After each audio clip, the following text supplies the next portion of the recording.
WinterLatinaShow. Hosted by IDM.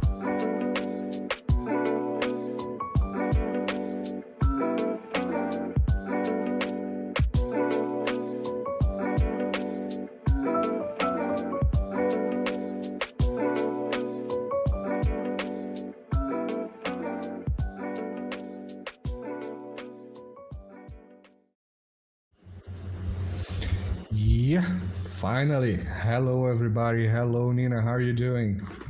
I'm doing better than last week. I'm no longer coughing up my lungs. I decided to spare you last week. I am severely sleep deprived, which means I'm very caffeinated. So this probably will make for a fun episode. You know, on the show, we talk about fun topics like death, destruction, economic collapse, war, interspersed with a little bit of humor. So I think this, my high caffeination state would be very appropriate for today. And I'm really excited about today's guest. I've been following his work on X/Twitter for a while. He has very sort of broad picture political commentary interspersed with financial and economic analysis. His name is Alex Krainer. He was born in Croatia back when it was Yugoslavia. He is the founder of Krainer Analytics and the creator and publisher of iSystem Trend Compass reports. He is formally educated in business and economics in Switzerland, so hopefully we'll get a really solid analysis in the fields that Marcelo and I both lack. He has worked as a market analyst, a researcher, a trader, a hedge fund manager since the mid-1990s, and he's published a number of books, which you can find on Amazon, and when we bring him on, he'll probably tell you about where else you can find them, and we also linked all the appropriate websites in the description so you can check them out yourselves. So Marcelo, let's bring Alex on. Yeah, without further ado, just remember everybody to like, share, subscribe, send this on WhatsApp to your auntie that tells you, good morning things and you never answer. If you're that auntie, send the link to your nephew. Send her some rose emojis answers in this video. Yeah. Yeah. Okay. So we have a super chat. Thank you, Wendelson. And without further ado, Mr. Alex Krainer. Hello, welcome. Mr. Krainer. How are you doing? Welcome. I'm doing very well. Thank you for having me. It's a pleasure to join you, and warm greetings to all your viewers and listeners. Thank you for coming on. I really would like you to correct me on anything that I may have mispronounced or butchered, and maybe add a little bit more to your biography so we can understand your expertise a little bit better. Well, I would only make one correction at this point, that is that anybody could find any of my books on Amazon, because Amazon canceled me completely. They deleted all my books. I published 3 books, and they deleted all of it. And I have my one geopolitical book called Grand Deception is available from Red Pill Press. It's a book about the historical relations between Russia and the West. And my 2 other titles are basically about commodities trading, and they're available for free from my website, iSystem Trend Following. And the reason why they're free is not because they're crap, but because Amazon, one of them got even an award as the best book about commodities trading for investors and traders in 2021 and 2022. But what Amazon did after they canceled me is they continued to sell my books. And this one that won an award, they were selling it at something close to $1,000. Of course, none of which was going to me. So I thought, okay, well, what I'm going to do is put them on my website for free, so people can pick them up if they don't mind reading in PDF. They're still there for free. You go to my website and you find the About tab, and in the About tab, you'll find both the titles. And so that's that. That's the only correction. Thank you for the correction. So to clarify, the obvious question arises, why were you canceled? Was it the political book that you published? Because your description is still on Amazon, so it's pretty interesting the way that works. The political book was banned 6 weeks after it came out. Okay, and it was banned by the orders of one of those swamp creatures from the State Department. His name was Jonathan Weiner. He wrote a letter to Amazon, and Amazon axed my books, no questions asked, and that was that. And then Red Pill Press approached me, and they said, like, hey, maybe we can republish your book. And then they spent the next 9 months combing through the prose to make sure that there was nothing there that they could be sued for. And then they republished it, and we changed the title because the original title was The Killing of William Browder. And we changed that to Grand Deception. And then they republished it under their own label. Everything fine, but only 5 weeks. And so after 5 weeks, it got banned again. The other two books, which were completely non-controversial, because that's been commodities trading, risk management, these kinds of things. I got axed because what happened is that Amazon wasn't paying me out any royalties. And then when my first book called Mastering Uncertainty in Commodities Trading, when it got an award, then the sales went from like 2 books a month to like 10, 15 books a day. And so then I started noticing that they're showing me I'm earning all these royalties, and then they're showing like they paid me out, but they never received any money. So I was like, oh. So I asked where did my money go, and it took a bunch of time for them to get back to me, and they said, "Oh right, yeah, we actually owe you some money." And then literally 3 hours after that email, I got another email from Amazon saying like, "Oh, guess what? We're not going to pay you out anything, and we're going to delete your account." So that's what they did, and I think that the second thing which happened in 2023 or 2022. This happened because I think they must have algorithms, like they figure out whether it's more interesting for them to Can you hear me? or to simply steal their royalties. And I think that in my case, it was stealing my royalties, which was more profit for them. Jeff Bezos has a space program, and he was building a large yacht, and all this cost a lot of money. So we have to understand that. We have to feel sorry for the oligarchs. Oh yeah. Yes. Poor them. Yes. We have to help if we can. We all have to chip in a little bit.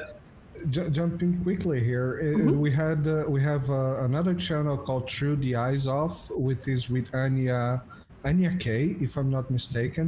She is also or was also an Amazon publisher, and when she started doing the updates, she's Polish. And when she went to Moscow, because she started this channels, having interviews with Larry Johnson, with Andrei Martyanov, all the 5-star guys. And she went to Moscow, and she just logged in Amazon there, and whooped, they canceled her account. She logged into Amazon from Moscow. Yeah, I mean, it was naiveness from her part.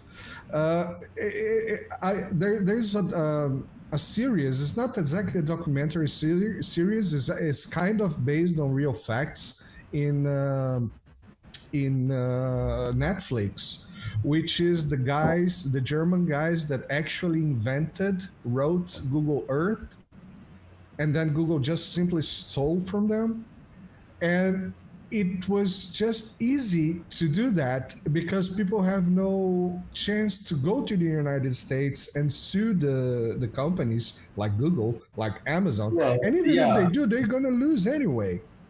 Yeah, exactly. Marcel, we should clarify allegedly, because we are using a Google platform. So allegedly. that is the claim that's been made. But yes. But there's also been a lot of lawsuits by alleged people who got allegedly made love to by Amazon involuntarily, and so Allegedly, this is quite a widespread practice.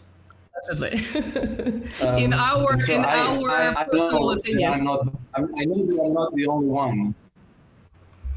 Well, in the end, it's always good to support independent publishers because the money goes direct or buy directly from the author, of course, as opposed to funding Amazon. But obviously, this seems political. So, in your case, was it specifically the title referring to Bill Browder? Like, what was the? No, okay, it was the content. No, I think it was the content because there's a whole lot of things in there that. I think that the swamp, the ruling establishment, would prefer that the American people didn't know about, and generally people in the West, because there's a lot of history that's been scrubbed away from Western curriculums, and I didn't know them myself. You know, when I started the research on this book, I was blown away. You know. We went down the rabbit hole, and it's just one thing after another. And I thought, oh my God, somebody needs to, you know, put this out. And I thought, okay, well, may as well be me. So that's, you know, I kind of took up the project, and I finished it in 2017, and I published it. And you know, it wasn't one of those things that they like for people to know. For example, that. You know, Russia and the United States were very, very close allies throughout the 19th century and into the first and second decade of the 20th century.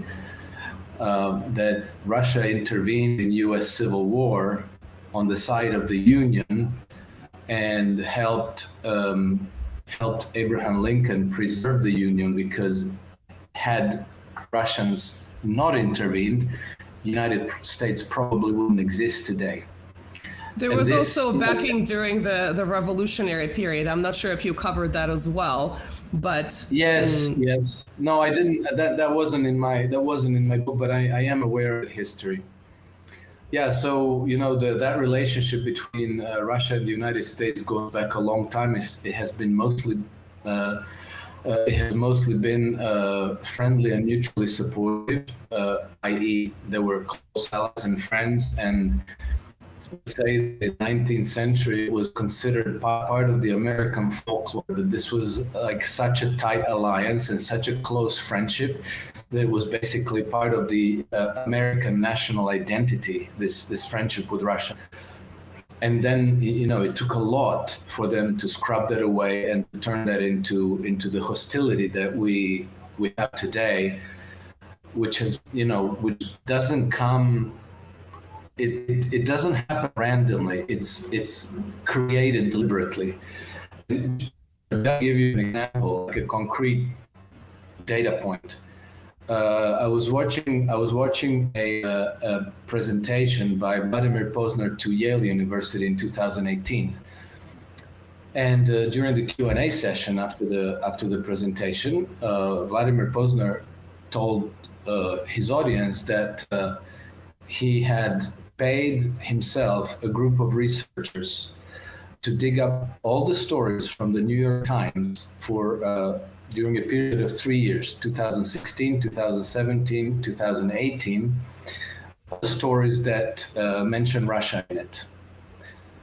And to find all the stories that mention Russia in any positive context. And guess how many they found? There's zero, exactly.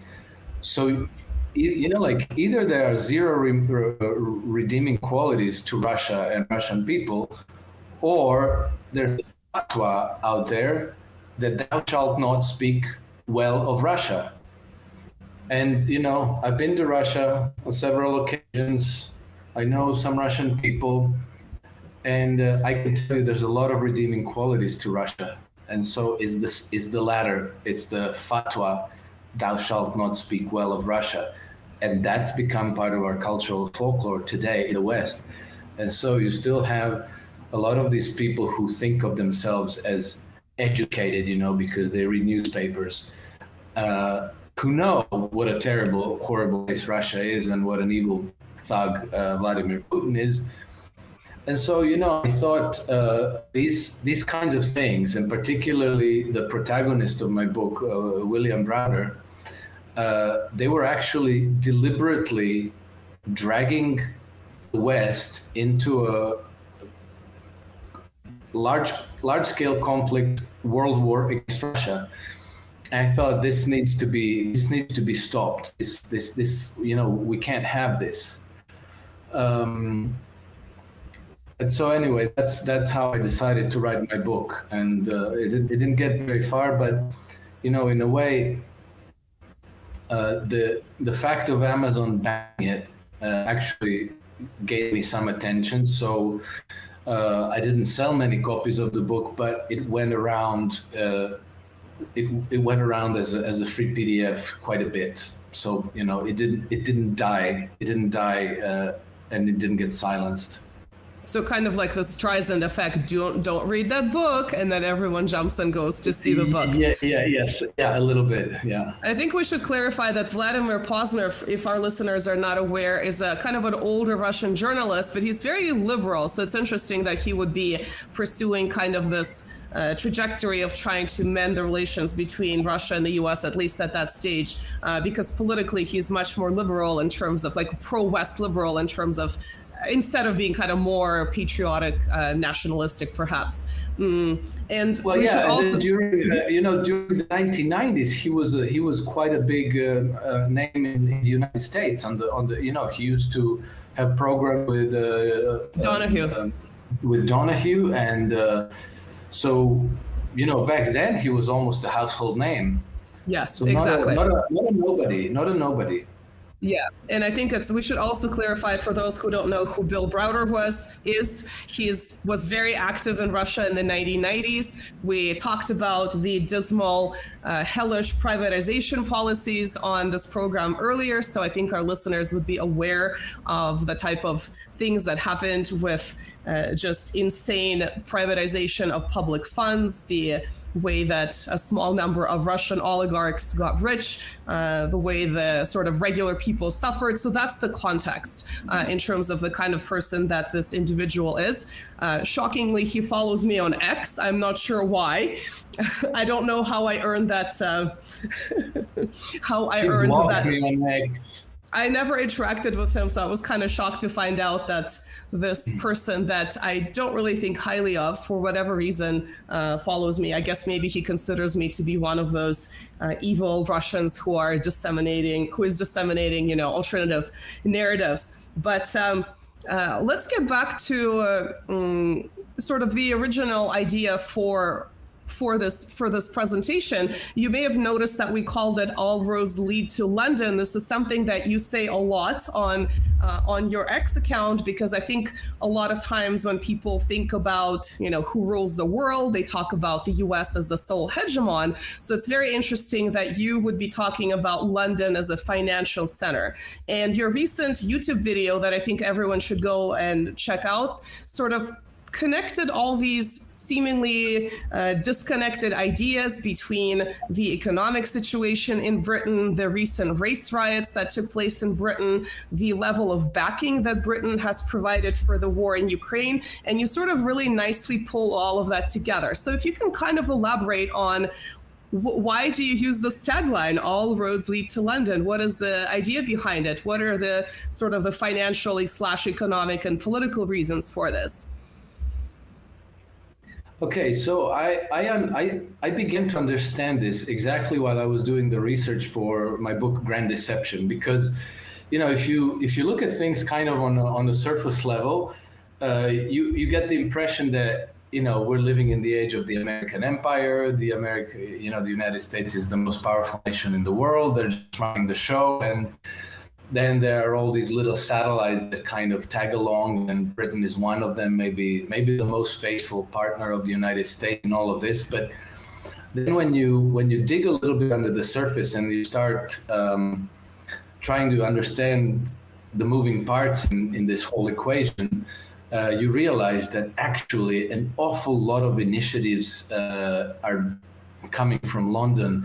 And an awful lot of these conspiracies seem to originate out of London. And so I realized that Bill Browder, so he used to run the largest foreign-owned hedge fund in Moscow during the 1990s, in Russia during the 1990s. And he ended up taking UK citizenship. So he became His Majesty's subject. I think that happened in 1996 or 1998. And his main business partner, literally partner in crime, is the HSBC Bank, which kind of swallowed up Edmond Safra's First Republic National Bank of New York. And, Bill Browder's second home, so he lived part of his life in Russia, in Moscow, but he was flying to London every other weekend for family reasons. But then when he got kicked out of Russia in 2005, he moved back to London, not to the United States. And so all of his activism, his shady backers, they're all in London. It all ties back to the British establishment. And after he got kicked out of Russia, there was I think, that St. Petersburg Economic Summit in 2006 or 2007. Actually, it was going to be Tony Blair himself, who was still prime minister at the time, who was going to intervene in Russia on his behalf, so that he could get his visa to return to Russia. So it's very, very strange for a hedge fund manager to be able to get that kind of support from the prime minister of the country where he lives but doesn't really operate. And then, it's like, oh, well, he ran this big hedge fund and it was, very important. No, it wasn't that big, It was, I think at peak, it was $3.5 billion, which in hedge fund industry terms, is not big at all. It's actually kind of mid-size. So, the whole importance, the connections, it's all very, very murky, but it all leads to London. So that's when I started to kind of pay very close attention, and then once you know what you're paying attention to, then you start seeing it absolutely everywhere.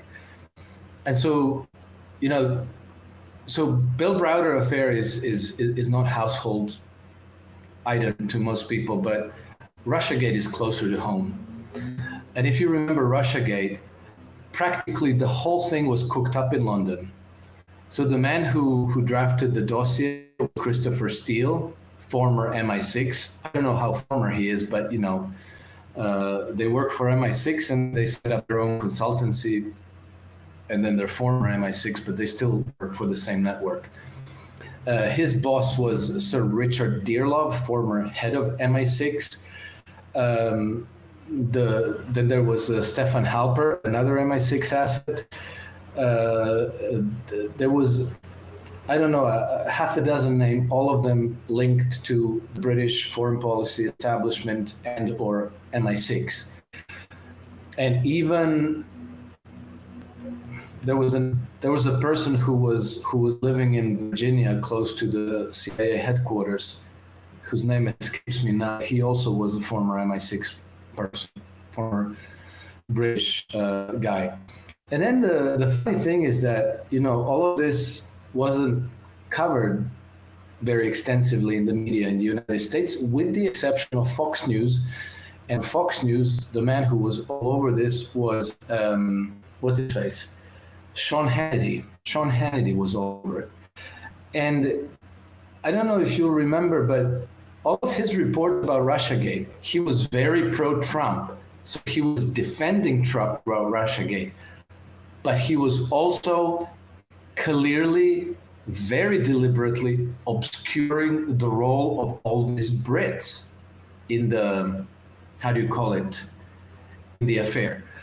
And so he would, almost every night, he would say several times, Russian lies, Russian propaganda, and then he would refer to the dossier as a dossier put together by foreign nationals.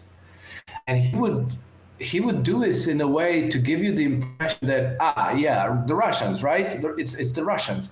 Well, the Russians had nothing to do with it whatsoever. There was one Russian guy, I forget his name, but he was living in London.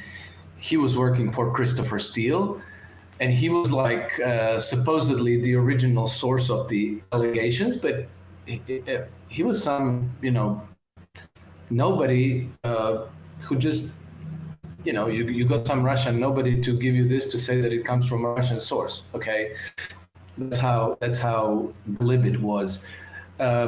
Anyway, so Sean Hannity would always say Russian lies, Russian propaganda, and the dossier put together by foreign nationals.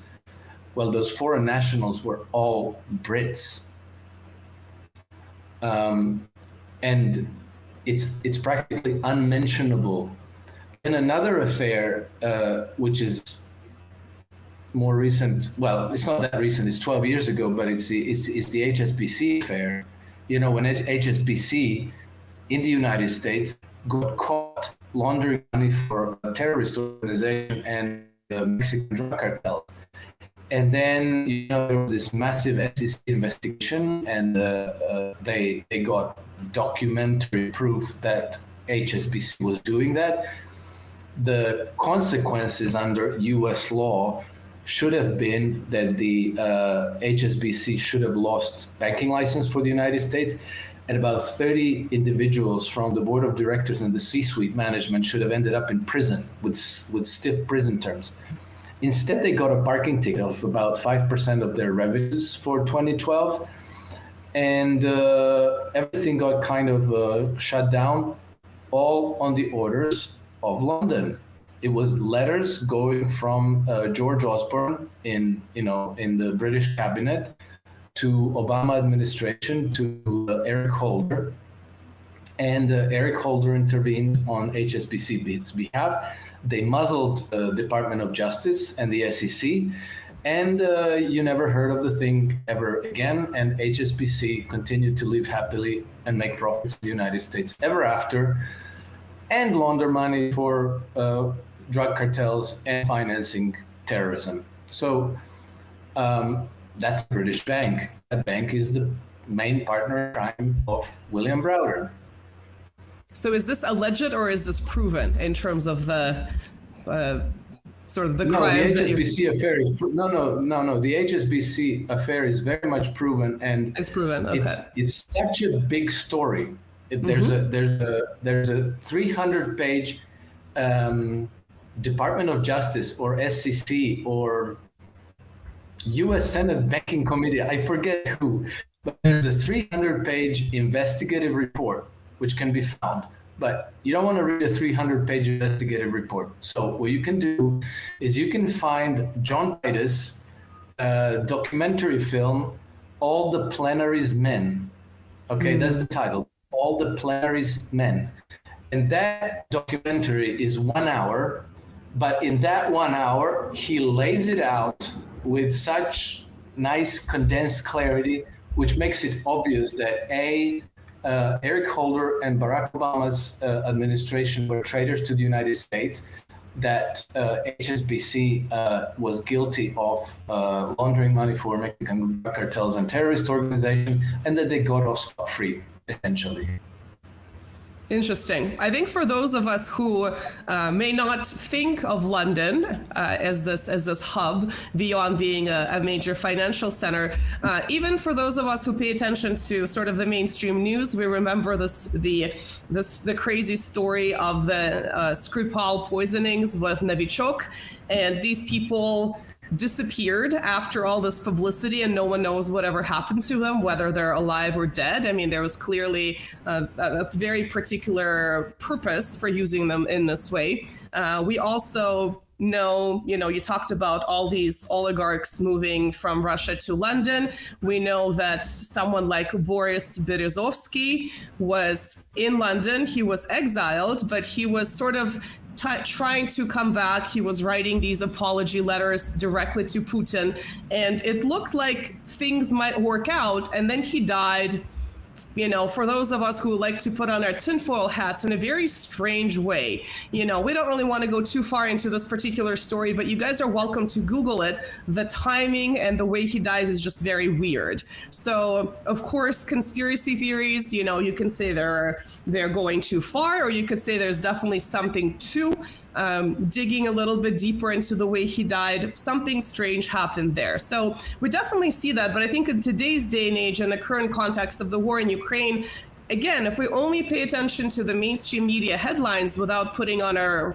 tinfoil hats, we see the extent to which Britain is involved in sort of fanning that war, sometimes even more than other countries. We've talked about the way Boris Johnson supposedly intervened in 2022 during those peace talks that were very detrimental to Russia, but nonetheless, they were peace talks. We've seen more recently, I think, Alex, you talked about the Kursk or the Kursk offensive, as North Americans would say, and the role that Britain is alleged to have played specifically in that regard. So I think even looking at these headlines, we can kind of see that there is a lot of seemingly initiative taking coming from Britain as opposed to, let's say, the global hegemon, which then kind of makes you think about some other things as well. What do you think about that?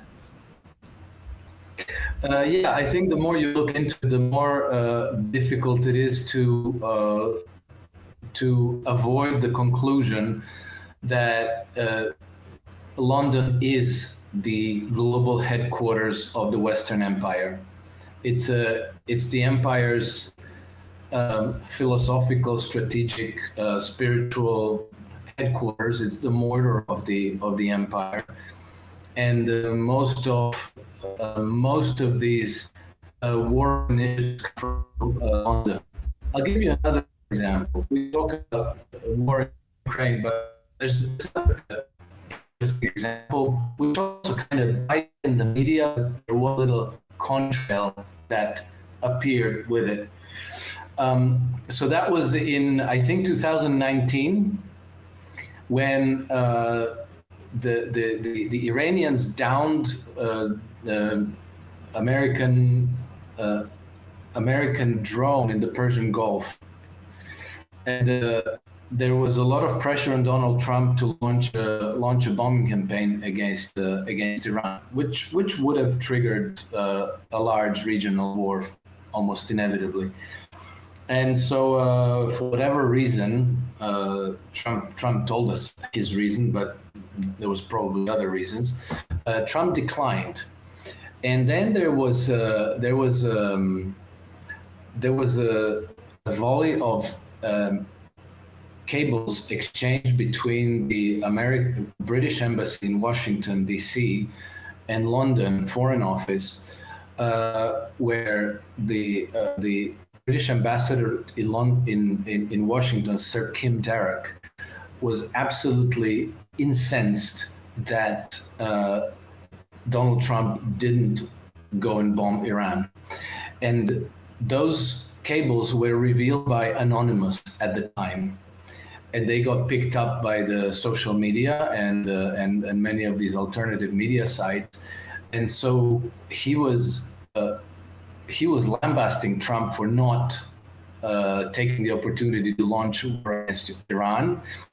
And the communications also revealed that the pressure on Trump to do that was coming from the British Embassy. They were talking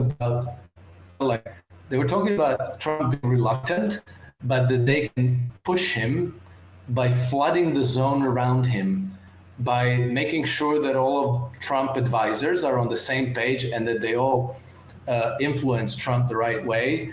And then when that didn't work, then Sir Kim Darroch was so incensed that he actually insulted Donald Trump.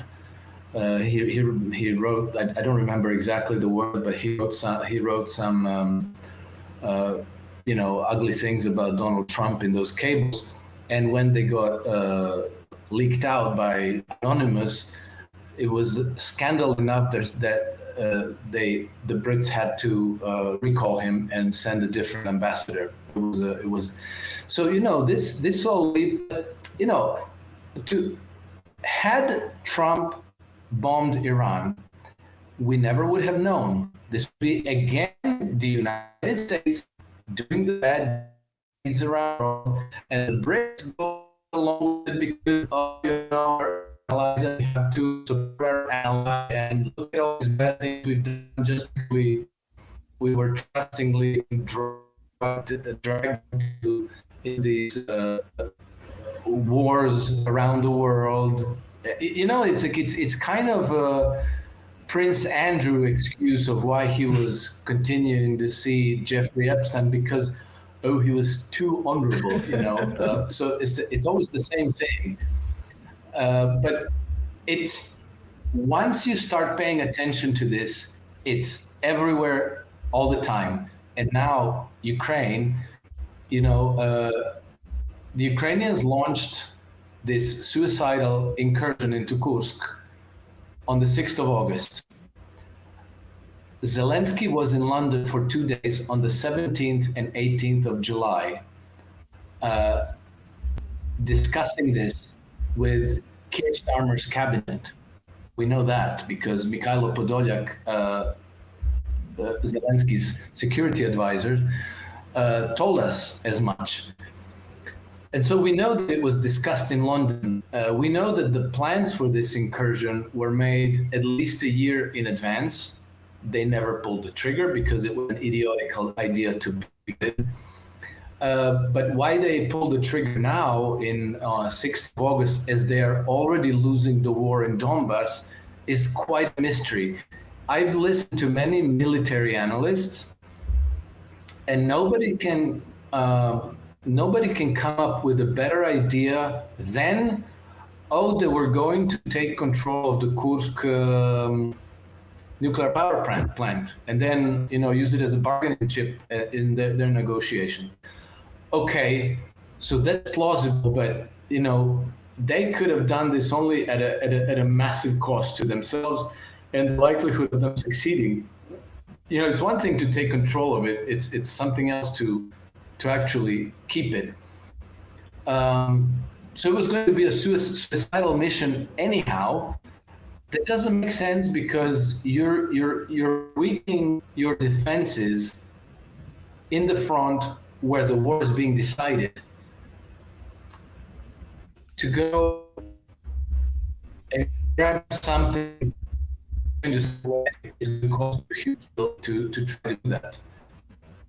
So it doesn't make sense at all, except for the following, that Ukraine actually defaulted on the 1st of August.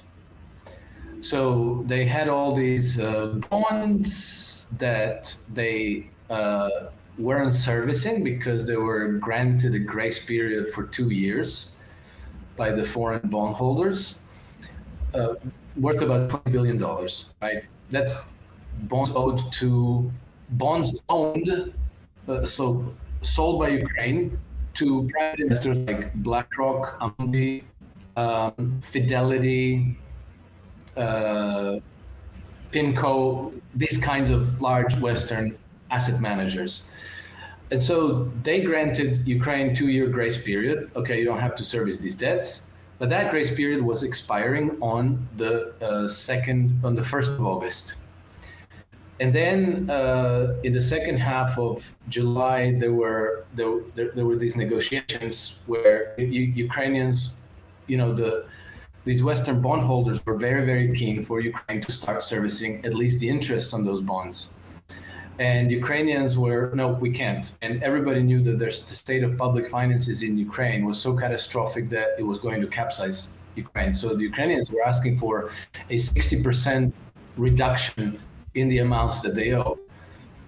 The bondholders were offering 22%. Finally, in London, during that time when Zelensky was visiting with Starmer and everybody, okay, we'll do 37% reduction, but I need to start, you need to start the process of restructuring these debts and start paying us the interest on them. And so Zelensky goes back to Ukraine, and so what was supposed to happen is they had this deal, but it wasn't binding on all the bondholders. It was just a preliminary deal agreed to with an ad hoc team of representatives of these bondholders, which pretty much means he probably sat down with Nat Rothschild or Alex Soros, whatever, and then they, in the press release, they call it ad hoc committee of bond, whatever.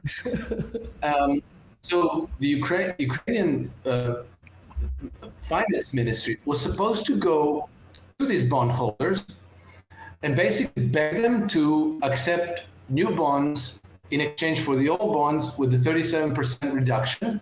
And they were offering them 1.5% to accept the deal. Okay. Then on the 24th July, Fitch downgrades Ukraine from CC to C. C is reserved for countries that are already in default. So this is basically they torpedoed the Ukraine. This is very mysterious to me. I would love to know who made that decision, because Fitch credit rating review of Ukraine wasn't due until December of this year. And normally you don't just pull out the file and say like, hey, why don't we just do this now? You had to have a really, really good reason to bring it forward 6 months.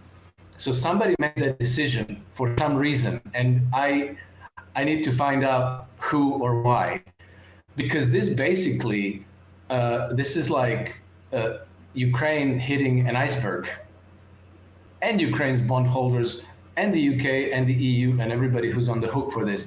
You'll notice that, Bank of America is one of the largest bondholders there, because Bank of America ultimately is through Merrill Lynch, ultimately has the largest share in BlackRock. BlackRock has massive.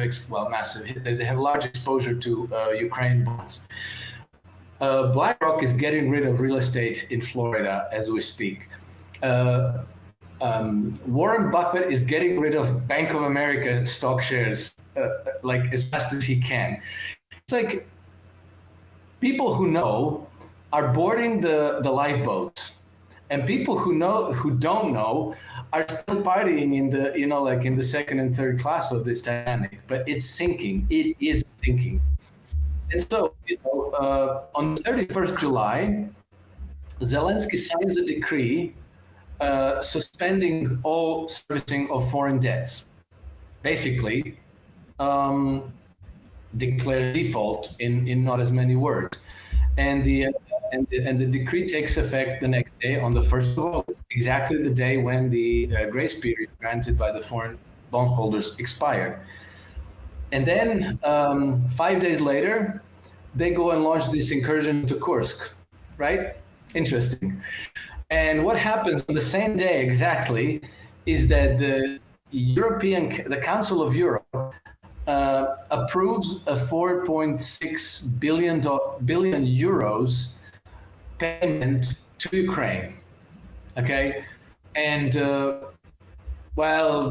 they cite because Ukraine was supposed to be doing all these reforms and blah blah blah, and they've done great. They've been reforming their public finances and management of state-owned companies and privatizations and this and that. Some straight A's all along the line. They never mentioned the downgrade, the credit ratings downgrade, and they never mentioned the unilaterally declared. But they sent them 1 week later. They sent them $4.6 billion, and I believe probably the $4.6 billion euros went straight to the bondholders to plug up the holes and to keep the system from imploding.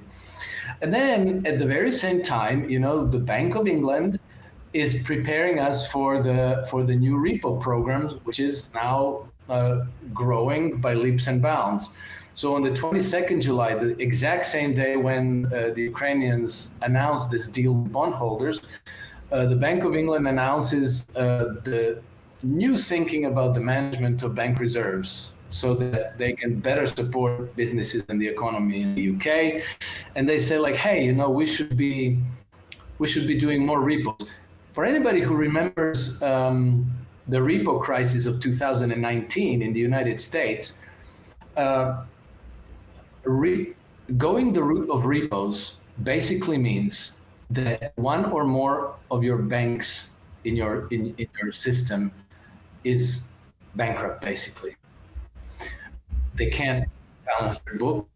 They have too many bad debts on their books.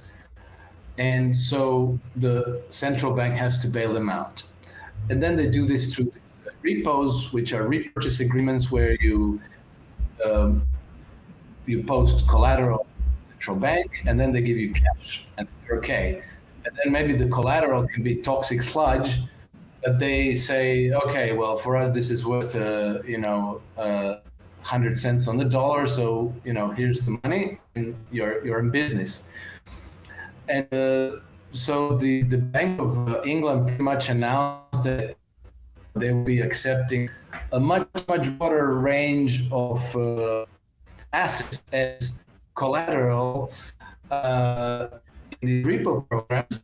And I bet you that Ukraine bonds will also be accepted as good collateral in those repo operations, so that everybody, all the pension funds and hedge funds and big banks in Britain can be bailed out, and they'll be bailed out by the Bank of England basically printing money and giving it to all these institutions that should be going bankrupt. This is making 2008 sound like kindergarten compared to what you're describing. I'm afraid to ask what impact this would actually have on American economics, European and British. Well, so it's going to be different, I believe, this time around because of the repos. Because in 2008, they had to go to Congress and beg for the bailout money, because the central bank couldn't just legally create all that liquidity and supply it to the markets at their discretion. And then they changed the regulations and they changed the laws, and then there have been further changes in the regulations with the COVID pandemic. If people go to, I think it was 31 May 2020, Mario Draghi penned an op-ed in Financial Times, and this op-ed, I think everybody should have that on their hard drives. It pretty much reads like a banking coup. The bankers have taken over. And so what's going to happen is that the Bank of England is just going to go ahead with these repos. It's probably going to amount to open-ended quantitative easing, so printing of unlimited amounts of money with time. And so the effect of it will be that it will create high levels of inflation. And so they will rescue the banking system, but they will stick the whole rest of the economy with a price floor. Everybody else is going to have to pay tabs. So, the point being, we're probably not going to see a banking failure like Lehman Brothers, but we are going to get a process of inflation accelerating. And so instead, we're going to get a scenario like Argentina, Venezuela, Zimbabwe, and these kinds of places where, people end up impoverished because of the open-ended money printing's collapse of the currency, the debasement of the currency, and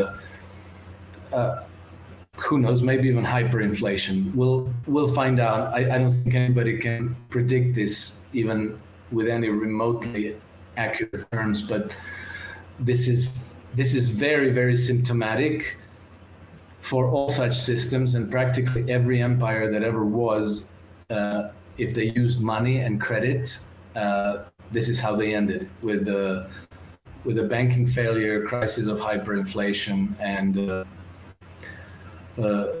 economic depression in the end.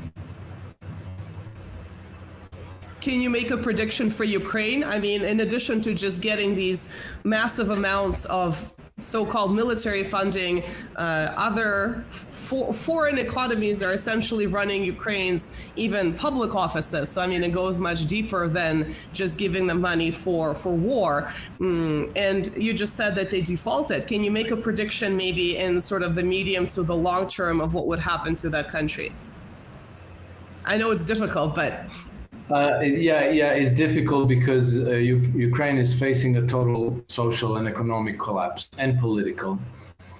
And so there's going to be a political takeover by not necessarily Russia, but pro-Russian governments, which is not even difficult to predict, because when this whole mess started, apart from the junta in Kiev, and their, neo-Nazi supporters, which were a relatively small percentage of the population, Ukrainians largely were not hostile to Russia, and a majority of them were actually very friendly to Russia. And we have many, polls and surveys that were run all the way up to 2022, which prove that. And I think that once your nation is invaded, that all goes out the window. People revert to some kind, like they close ranks, they revert to tribalism, but eventually they'll sober up, and a different administration is going to take over, and they will have to talk to the Russians. They will be making deals with the Russians. And the Chinese are going to come in with large amounts of investment funds. And so Ukraine will prove a very important component of China's Belt and Road Initiative. And so Ukraine will play a very, very important part strategically and economically in that part of the world. But the recovery will take, I would say, 10 to 20 years. I think that Ukraine will be much, much better off in another 10, 20 years. And this is not a very bold prediction either, because Ukraine, of all the countries in the world, Ukraine had the worst economic performance since its independence, far and away. So between 1991 and 2014, I wonder why. Yeah, no, that's deliberate. That's very deliberate. If you wanna turn a nation into a Nazi military boot camp, you immiserate the people first. You create misery, and then you start providing money, but through military structures. You start attracting young men who have been deprived of a future, who have been deprived of jobs and any meaningful way to fulfill their aspirations. You give them a military career, and you attract them into these Azov and IDAR and C-14 structures, where they're trained to be tough.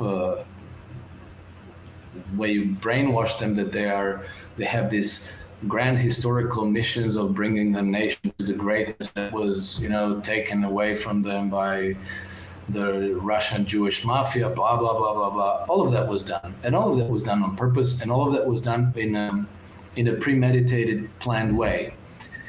Anyway, all of this is going to get flushed. Well, we have precedents, because Germany went through the same process. Italy went through the same process.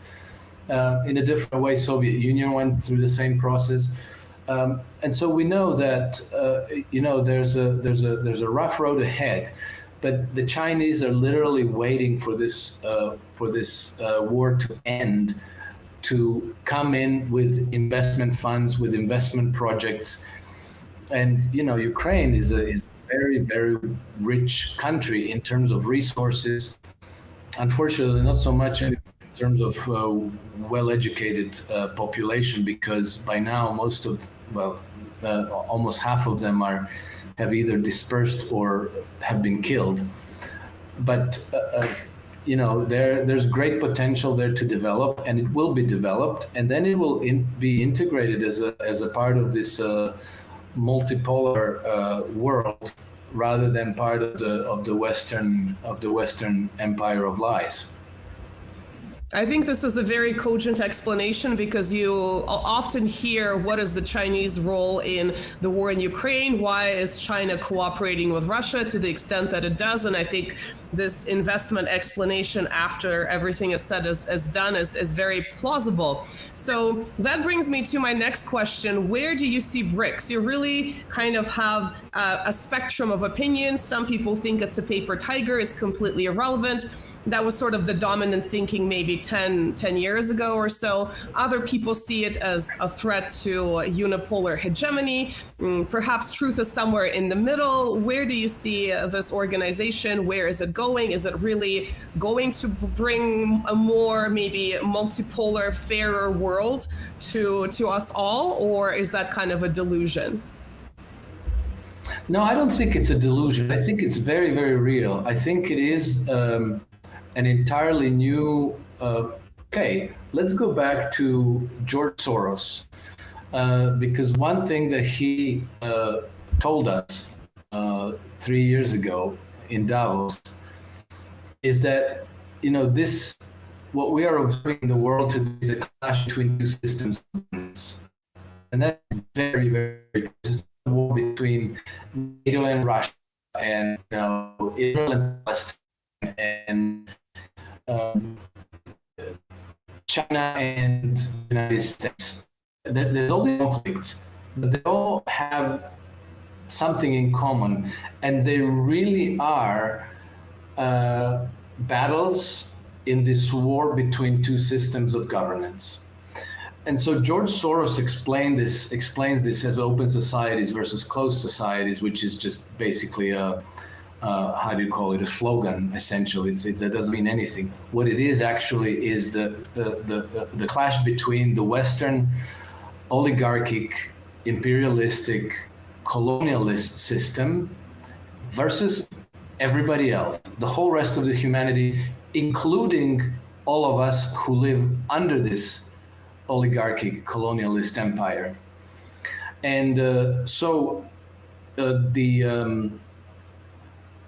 the clash is led by, United States as the military, economic, political muscle of this empire, but actually directed out of London on the one hand, and on the other hand is everybody else, but at least in terms of main political, diplomatic, economic, and military strength, is basically the axis Russia, China, Iran, and the SCO now.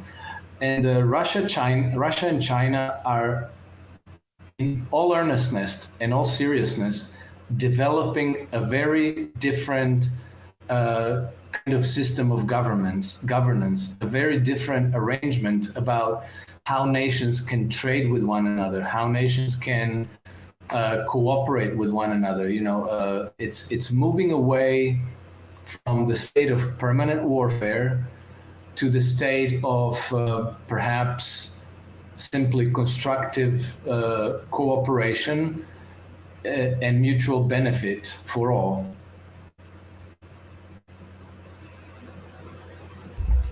I think it's really interesting. Sorry. No, okay, I was, hear you. Both of you have your images frozen, so I thought that maybe I ended up talking to myself. No, you're also frozen on my end, then apologizing to our viewers for whatever Wi-Fi issues we're having. Perhaps the evil powers in London, the alleged evil powers in London, are interfering right now, but we're plugging away. So go ahead, Marcelo. Image is actually about all right, better than usual, actually. Oh, okay. And sound for Alex is a little shady every now and then. Is dropping a little bit every now and then. We have even comments from Who Cares here saying that Amazon and CIA And Google and and Bill Browder are interfering. Is interfering with his sound. But most of the time, I see the latency. It's going up and down, but for Alex basically. But most of the time, the sound is about right, and the image is tolerable. I apologize to everybody. Stop it, Bill Browder. I'm just joking.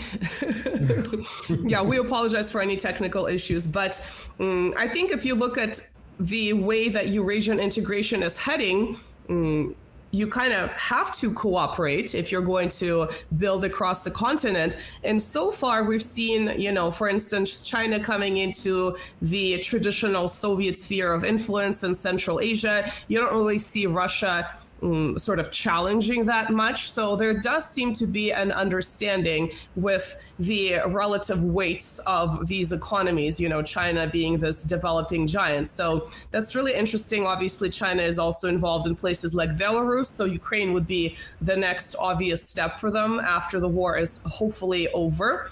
And Marcelo, I believe you had a question about Chinese-Indian relations, which, we never really talk about on this channel. So I'm not sure if Alex would be able to clarify that topic for us.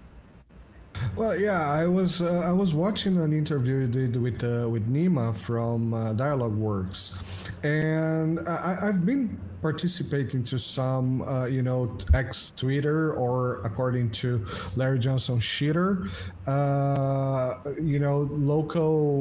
locals, what's it called, the live streams there, and I've had a lot of people asking me, Brazil, about all that, since I'm Brazilian. So I kind of try to tell as much as the recent history as I can, although I'm living outside for almost 10 years now. So, I kind of lost a little bit of the touch of Brazilian politics. And it's interesting for me that many people see BRICS as, this giant new solution for multipolarity and all that. At the same time, I see a lot of people worried about India and putting a little bit of hopes in Brazil as the next, how to call it, big industrial power instead of India. And I've seen that I know that Chinese and India has some issues, territorial issues, border and stuff like that. But when I look at it, it sounds to me much more like China and India. Yeah, they have those disputes, but their diplomacy has surpassed that. And what we see now is what you mentioned that had never passed through my mind. What you mentioned in Nima's channel, Dialogue Works, is that we have this recently Sri Lanka issue, Pakistan issue, now Bangladesh issue, all kind of surrounding India. And this is probably going to, shoot themselves in the foot again, and just going to push India toward China again, like happened with Russia and China getting together, and now India and China getting together, and everybody being happy and the United States being away from that. So I would like to understand, how do you see the relation? Okay, I spoke too much, sorry. I would like to understand, how do you see the relations about China and India and the BRICS dynamics at this point? And if you can or know how to include Brazil on that, it would be quite important for me as well. Well, I think it's very difficult to predict those things, because a lot of what the West, the people who run the show in the Western Empire, and then their agents that run the diplomacy and the secret diplomacy and intelligence services, they always have these clever plans, which they go and they launch around the world. but they haven't been working out lately. And let's go back to 1993, when Paul Wolfowitz formulated his famous Wolfowitz doctrine. And then, the project for the New American Century was then organized in 2000, I think. And so they were literally planning this worldwide, global, full spectrum dominance, where it was going to be the new American century, and the United States is going to be the only superpower and the global hegemon, and they were going to destroy and cut down to size any potentially emerging rival everywhere around the world. And so it was just going to be, the United States was going to be the sheriff for the whole planet. And 20, 30 years later, look where we are. They got their backhands handed to them in Afghanistan by the Taliban. They have all these, carrier strike groups and these big Navy vessels in the Red Sea. They cannot subdue the Houthis, who are, running circles around them. They were supposed to take over Syria. They failed. They were supposed to break up Russia with using Ukraine as a proxy. They failed. So it's one thing after another, and at every step, the empire is growing weaker and weaker and weaker. And I think that when they suffer the defeat in Ukraine, then even financially the bottom's going to fall out. And so the BRICS are now a real alternative, and more countries want to join. There's going to be a lot of attempts at sabotage, trying to, Argentina, for example, they brought Javier Milei, who, for I don't know what reason, there's like a segment of the population that adores Javier Milei like he's some freedom fighters. He's no such thing. He's completely a Manchurian candidate of the Western Empire, proven by sending Argentina's gold to London. For what reason? I don't know, but obviously because they need it in London a lot more than the Argentinian people need it. Here we have London again. Sorry? Here we have London again. Yeah. It goes to London, right? But it's the empire is growing weaker and weaker and weaker. Not only that, but the other side, the challengers, the BRICS, the Russians, the Chinese, the Iranians, the Shanghai Cooperation Organization, these Turks, they're trying to see through the game. So all these intrigues that are being played that might have worked once upon a time, in the decades ago and last few centuries, they're not any longer. And so the empire is really growing. It's collapsing in the current trajectory.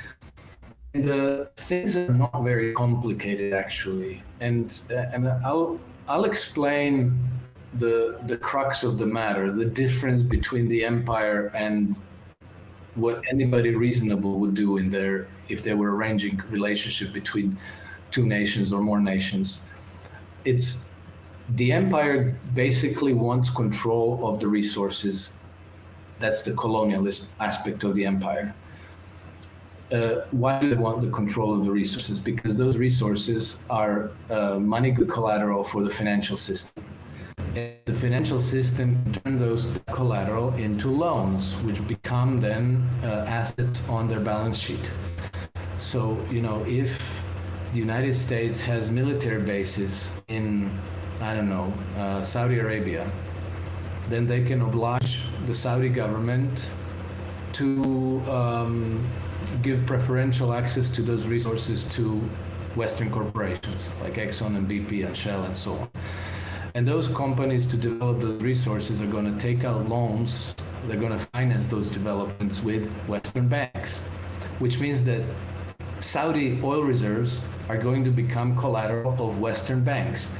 And on the basis of that collateral, Western banks are going to be able to lend billions to these oil companies. It goes on from there because there's a multiplier, because when those assets start trading, they're going to make a lot of people wealthy, then they're going to be buying and selling stuff, starting their own businesses. It has a multiplier effect. So $1 billion worth of oil reserves can turn into $1 trillion worth of financial assets on these banks' balance sheets. Now, the reason this is important to the banks is obvious now, but it's not at all obvious why that anybody else cares, and nobody else cares actually, because when you go to the gas pump to buy oil, you have to pay for it anyway. It's not that if the United States controls resources, the oil is free to the American people. It is not. But the alternative to this imperialist, colonialist system of governance is that countries simply trade to a mutual benefit between one another. So Saudi Arabia can use their own banks to develop those resources, or they can use Chinese or Russian banks or whoever, it doesn't matter. And then they can sell that oil to other countries. And the way it is today, the money, the proceeds for those sales are sitting at the Federal Reserve Bank in New York. So the Saudis have, last I looked, close to $800 billion worth of their money sitting with Federal Reserves, which then gives the United States the power to put a squeeze on the Saudis to say like, hey, if we don't like it, we can, if we don't like your policies, we can freeze your assets. And then what are you going to do? But if countries trade freely between one another and do so on mutually acceptable, equitable terms, then everybody's better off.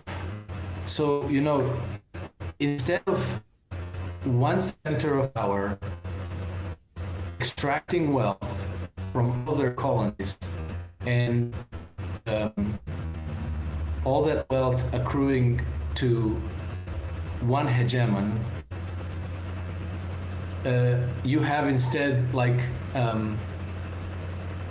widely dispersed growth in prosperity everywhere. So, people's standards of living improve, people become wealthy and more affluent, as we should be, because our economies are spectacularly productive. We create tremendous wealth. And so this has been the Chinese model. The Chinese have lifted 850 million people out of poverty. And so now you have those people are affluent, money to spend. They can be active participants in the economy. They can make the economy bigger and more prosperous to everybody's benefit. And the Chinese are pursuing the same strategy worldwide. They want, they have positioned themselves strategically as the world's manufacturing hub, and they want the rest of the world to be their prosperous clients with money to spend. Well, there's no reason why everybody should be able to share those markets. So if you have several billion people with money to spend, then that's your market. That's who you can sell to if you have something to sell. You don't have to control the collateral and extract wealth to yourself and then use that wealth to, make vaccines and biological weapons and build military bases and make sure everybody's in shackles. Why not just run the show so that everybody's doing well? And so I don't know, if I'm an entrepreneur and I make nice widgets that I want to sell to the world, which now I can because there's this thing called internet and e-commerce, and I can reach anybody in the world anywhere. And I don't know, if I can make 1 cent from 1 billion people, I had a good year, right? So everybody can participate in this. And I don't understand why people don't see that. Even Robert F. Kennedy Jr. is talking about how the United States has to maintain its hegemony in the Middle East, because if we get kicked out of all these energy resources, it's going to jeopardize our economy and blah, blah, blah, blah, blah. I would like to ask RFK Jr., Like, excuse me, how many military bases around the world does Switzerland have? Where do they have hegemony over energy resources that has made them one of the most prosperous and wealthy countries in the world with the #1 highest living standard in the world? Where are their military bases? They don't have any. They just trade with the world.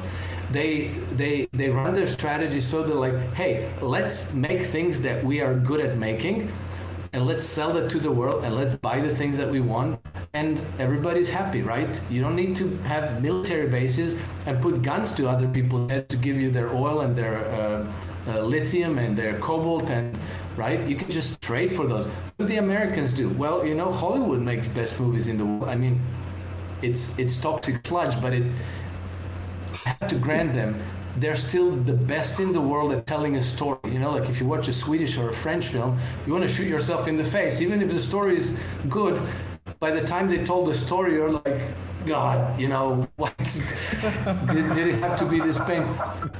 They have a good music scene. They make Gibson guitars. United States, I mean, okay. I know the United States consume, but it has world leading software industry, technology industry. It has all this phenomenal potential that it could offer to the markets in the world, and then they could buy good things to themselves. They don't have to spend all this money on military bases. And this would be the fact for everybody else, for the Russians, Croatians, Brazilians. And I think that this is the world we should aspire to, and this is the world that we should endeavor to build for, you know, the benefit of our children and their children and the future generations. And wouldn't it be awesome if everybody was affluent and we could travel and visit with one another and trade and, you know, do things like that, rather than, you know, going to the front lines to kill the Russians so we can take their oil and regime change Kremlin. It's quite mental. With apologies to the slow pace of the Swedish movie scene. Yeah, or French, or like, I don't know. So my next question, Marcelo, I can hear an echo of myself. I don't know what. Yeah, I'm trying to check here. Okay.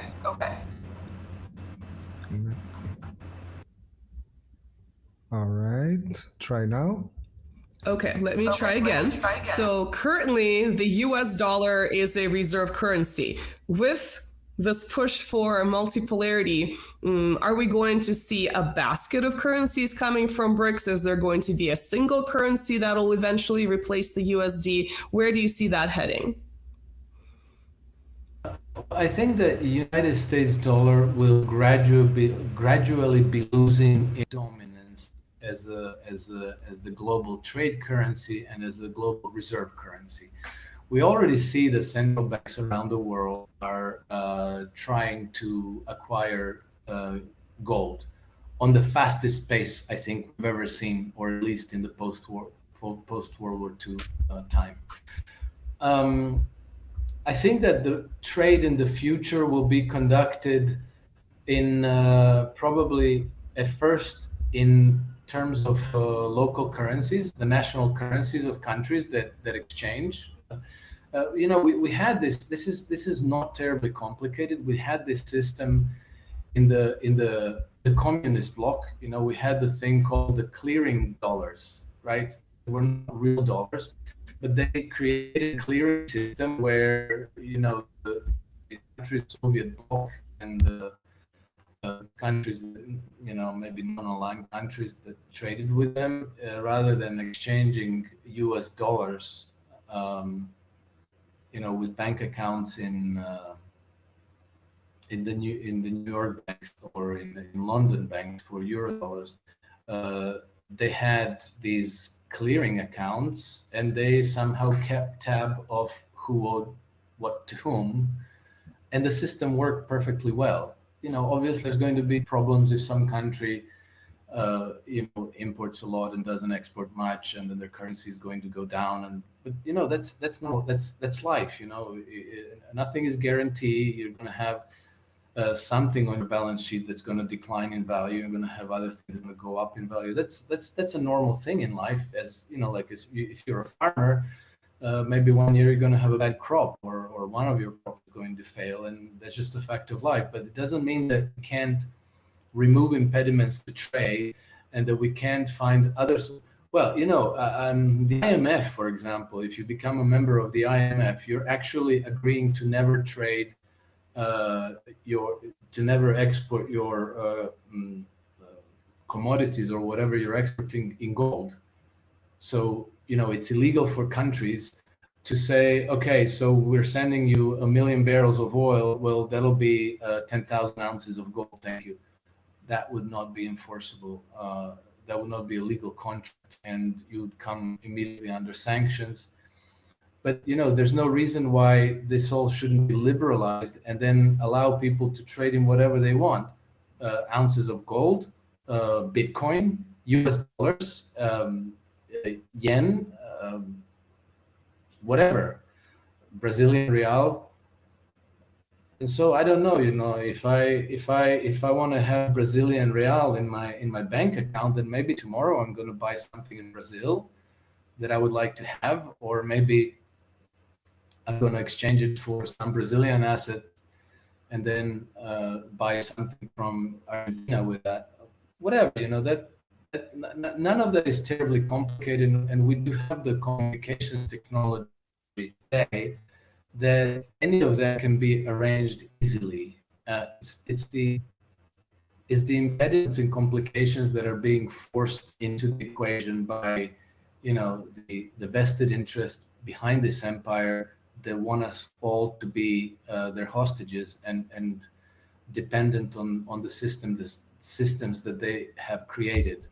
But as we speak, people like Sergei Glaziev and his team, and the Chinese and the Indians and the Iranians and everybody else are working out alternative solutions, and there's nothing that the empire can do to stop them. So again, the emergence and the growth of the BRICS is a very real thing. I think it's very powerful. It's like a tsunami rising. There's nothing they can do to stop it. And I think it's ultimately going to make us all much, much, much better off than we are today. It's interesting that you mentioned gold, because literally Russia released some new information today. Uh-oh, I hear an echo of myself again.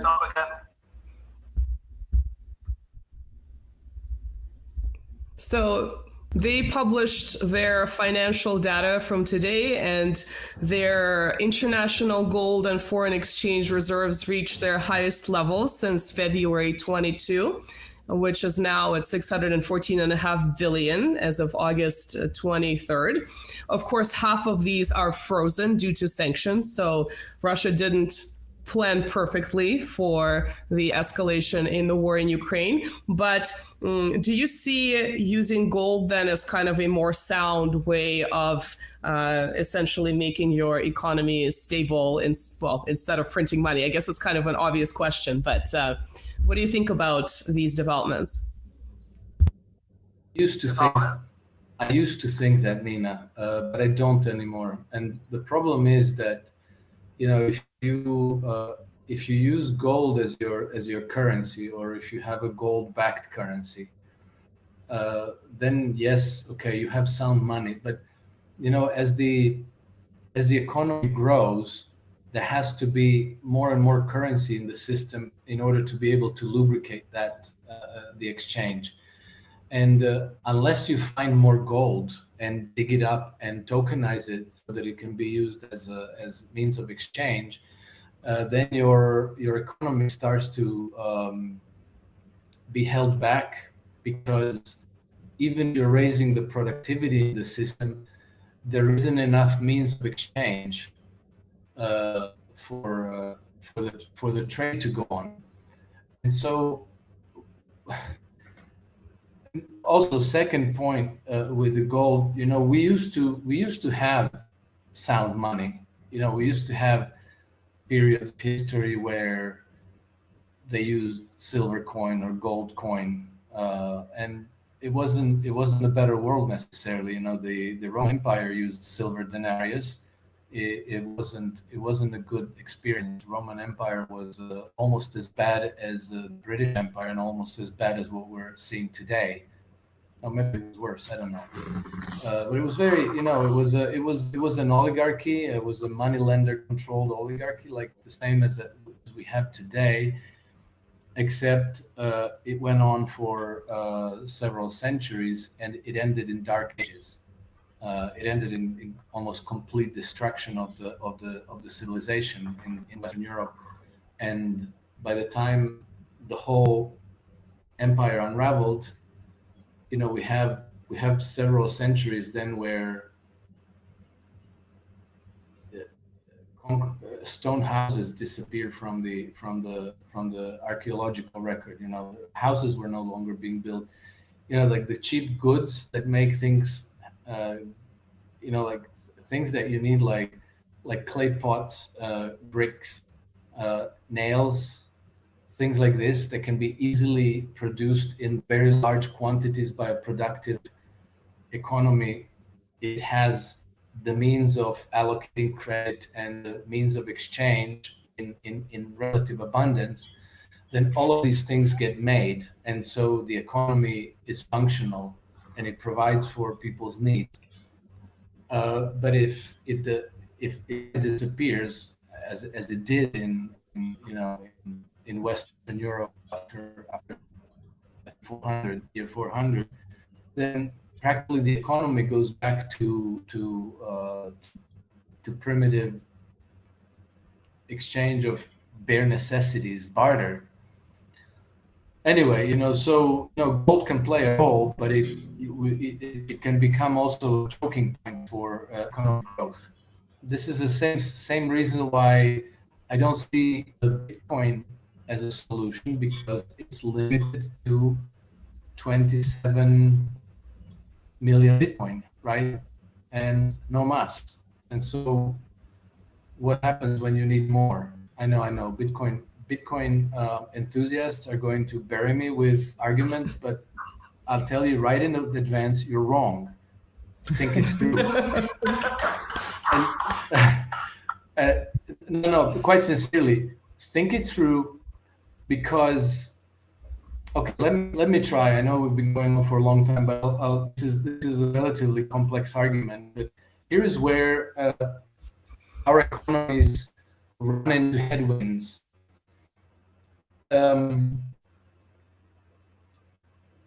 Let's say that everything that's being produced in a certain economic system, like all the goods and services, they have a cost, and that cost is income to the people who produce it, and to the entrepreneurs, and to the to the banks that lend the money for all this. And at the same time, the aggregate cost and the aggregate income is the total purchasing power that's available in the system, right?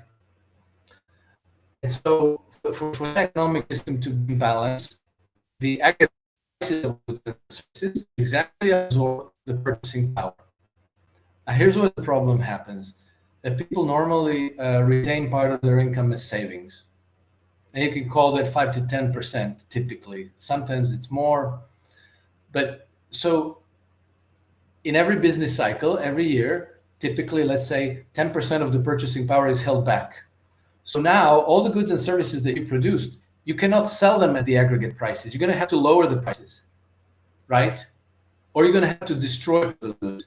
And so what typically happens is that then the companies have to reduce prices, which means that they're not going to be very profitable. And then in the next cycle, they're going to maybe have to idle some of their capacities or sell it off, or let some people go. And what happens is that then you lower the purchasing power in the system still further, because now not everybody's making that income, right? You're producing less. So then in the next cycle, you're going to have to shrink still less, still farther the economy. So this creates a self-reinforcing deflationary cycle. It's look, what people call the deflationary death cycle. And then if it up to itself with no government intervention, it would only stabilize at the depression level of activity. So, the necessities would be produced and exchanged, and that's that. The thing that's deflating the economy is the means of exchange, the money, which is being withdrawn from circulation by two major means. One is savings. The other one is if because of the nature of the money we have today in circulation, every time you pay off your debts, that money disappears, right? So debt repayments and savings directly drain purchasing power from the system. And so, if you're going to avert a depression, the government has to step in, and then they have to become a participant, and not by taxing and spending, because taxation simply transfers purchasing power from people who earned it to the government. So there is no supplemental purchasing power that's being injected into the system. Instead, the governments have to take on debt. They have to borrow money in order to bridge this deflationary gap, so that the economy, all the goods and services can be sold and people make profits and everybody pays off the debts and the system doesn't shrink and collapse, right? So in effect, the government has to make sure that the quantity of money in circulation always grows to support economic growth. Now, the system that we have is rotten because the government has to borrow money from the private bankers, who are, the only ones who actually are making out like bandits. Everybody else, let's say that the playing field is a lot more level for the bankers than for anybody else.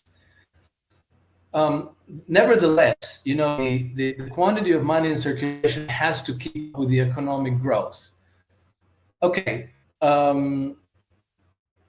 Bitcoin, therefore, isn't a solution to this. And Bitcoin enthusiasts, they're enthusiasts mostly because they think they're going to make a lot of money by buying Bitcoin, not because they're actually using Bitcoin to buy their groceries and pay for their restaurant meals and so forth. Anyway, I think that today, we have understood the magic of money, because we have the information. The secret that the bankers were holding hidden from us for centuries is out. We can learn about it, we can understand how it works, and then we can upgrade the system, we can create a new, better operating system, but it will have to be geared to making our economies prosperous rather than making the bankers prosperous. But it can be done, it should be done, and I think it will be done. And this is one of the things I mentioned, Sergei Glaziev. This is one of the things he's devoted a very large chunk of his professional career to understanding these things and to designing. And I think that Russia today has a system that is a very promising foundation for exactly this type of a new monetary system, because the Russian government, I think, Treasury, the finance department, they can practically see the economic activity in Russia in real time, in a very granular way. And I think that then allows the government to always kind of keep the monetary stimulus, the credit impulse, to keep up with the economy. But, we'll see. We'll find out. I don't want to go on too long about Yeah, obviously it's a very complex question, but thank you for, more echo. Marcelo, I keep hearing the echo myself. It's very distracting.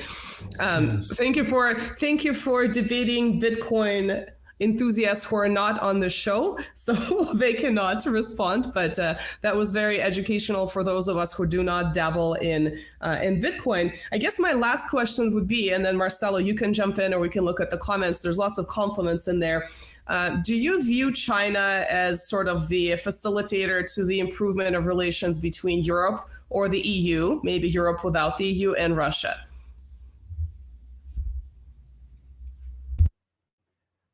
I think that the Chinese certainly will make their best good faith effort in this regard. They will, and they have done. They had Macron there, they had Scholz there, Orban. They speak with everybody, and they try to get them to be more cooperative, more constructive in their policies and so forth. I think that European leadership has gotten so hysterical, so unreasonable, so far from, I think that they have left themselves no face-saving ways to turn around and change their policies. I think they're stuck on the road to nowhere, and I think that it will take regime changes in all these countries to have a real change. So, maybe in Germany we'll have to see somebody like Sarah Wagenknecht or AfD take over. London's going to have to fall. In Paris, I don't know. It seems to me that right now there's a chance that the Front National, the Rassemblement National, is going to form the next government, which is, which actually ends up being what the French people had voted for, but it actually defies the second round of French elections in July this summer. So it's a mess, but nothing will improve with the current leadership in London, in Paris, in Berlin. And I think that same is true for Holland, for Ireland, for Sweden and Norway, Finland. Countries that are maybe a bit more open to reason are Italy and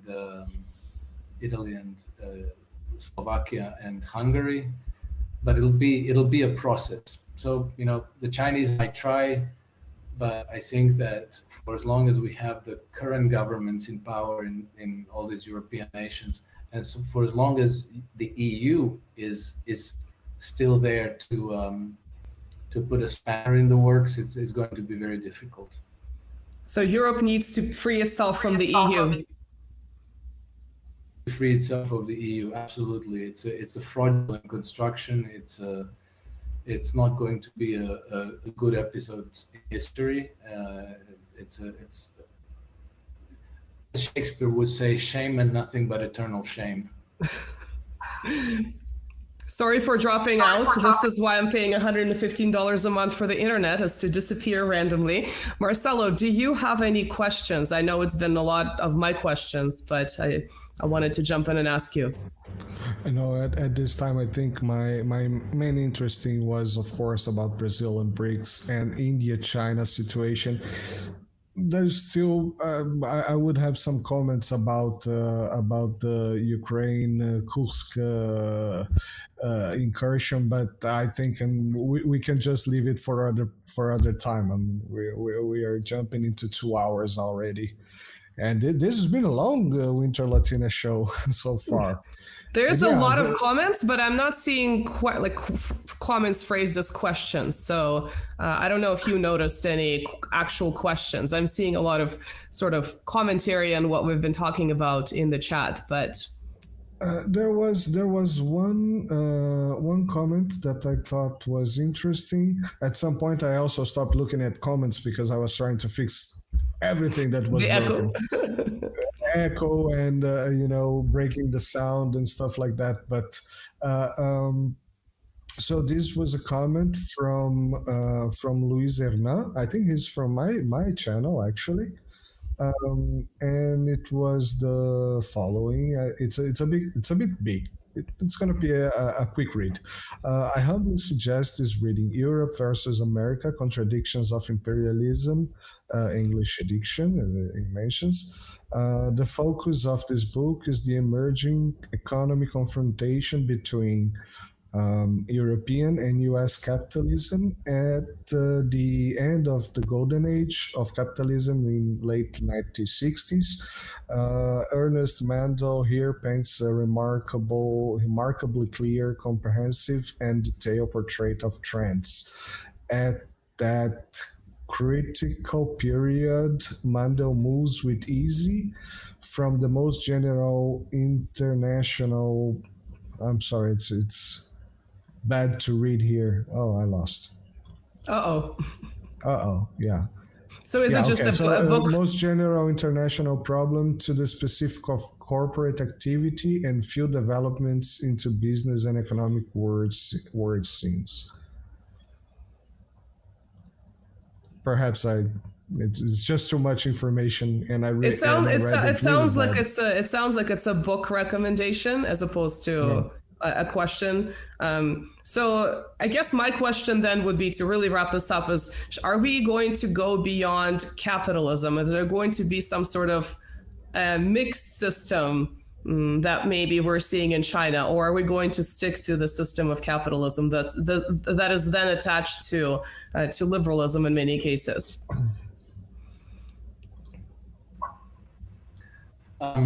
Not to sound too fastidious, but I would hesitate to even answer that question without precisely defining the term. People say capitalism. Usually, in the West, I find that it refers to a label that's attached to a lot of ideological baggage. People think of it as, rugged individualism and, wealth creation and liberty and freedom. And it gets mixed up with all kinds of things. And then it's being contrasted with socialism. Then there's a lot of ideological baggage attached to that too. But capitalism is something you might find in China under communist rule, and then capital is there. It's a question of who owns it, who controls it. Is it privately owned? Is it publicly owned? Is it state owned?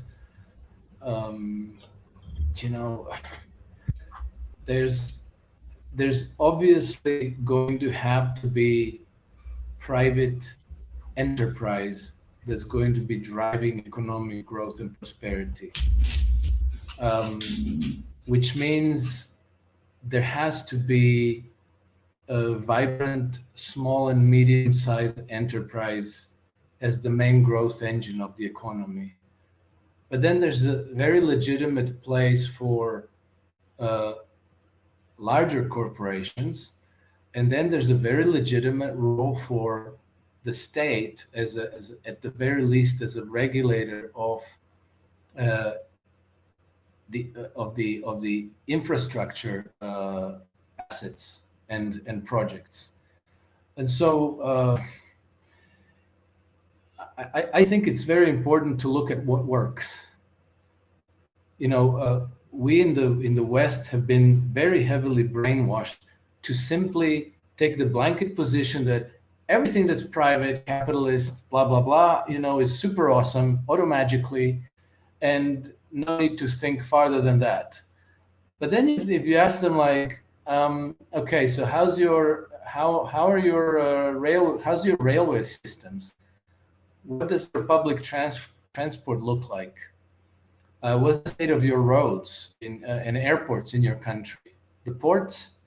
And then ask them who owns and manages the Japanese railway system, and who owns and operates the Swiss railway system.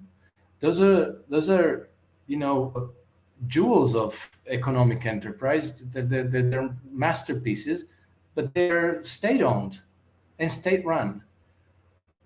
So, and then the postal system, one thing we had in Yugoslavia, which was absolutely phenomenal, was the postal system. Let's say that it worked like UPS or Federal Reserve on its best days, and it cost nothing. It cost next to nothing. And they dismantled it in favor of private enterprise and competitive services, and now it's a mess. It's a complete mess. It barely functions. So anyway, Nina, I don't quite know how to answer this, but I very much favor small and medium-sized enterprise, which means that you have to make credit readily and easily available to entrepreneurs, to families. You need to make it available on competitive terms and on long-term basis. Not like you have, okay, here's $1 million, but you have to pay back next year with 15% interest. In Germany, they had companies with 100-year loans, and it's part of the reason why Germany has been so spectacularly successful as a global exporter. So yeah, I prefer to avoid terms that immediately have ideological connotations that everybody gets excited about, and to simply take on the systems design approach. Let's design systems that work, and let's see what systems of incentives give us the results that we want, and which ones give us toxic results or opposite or unintended consequences, and then work around that. And there are many examples of things that have been done around the world that are remarkably successful, and they do the trick. They do what they're supposed to do, and they do it well and reliably. And so we should look into those models. Not everything has to be private enterprise capitalism, or else we shan't have it, because that's communism and it's evil and blah blah blah. I just put myself through 2 minutes of my life listening to Millet lambasting socialism. He has no freaking idea what he's talking about. He has absolutely no idea. Either he doesn't know what he's talking about, or he's deliberately misleading the listeners, all under this ideological manipulation. It's like 2 minutes of ideological manipulation. Completely false. But if you talk to people about these issues, a lot of them will reflect exactly those same lines of thinking, those same arguments, and they won't question it any further. Yeah, it's interesting. Whenever you mention certain issues without attaching a label, people will agree with you. But as soon as you call it socialism or capitalism or some kind of an ideology, maybe not an economic system, then there's an immediate reaction due to being raised in a particular total ideology of our society. So I think that's a really great point. Exactly. We've been using Alex's expertise now for 2 hours. We've survived being sort of thrown off the network. We're blaming a certain Bill. No, we're not blaming him. We're just kidding. I would like to remain alive. I would like to remain alive for the next little while. So, so we're not blaming anybody. Yeah. So, yes, I think we can thank Mr. Alex and thank everybody that came to watch us. Remember, everybody, to like, share, subscribe. All the links for Alex social media, YouTube channel, LinkedIn, whatever you can find, his webpage, are on the descriptions. I also put the video that you mentioned before. I forgot the name. I put on my description. I'll send you the link later, Nina, so people that will watch later and know that the link for the video is in the description here. And yes, Nina, go ahead.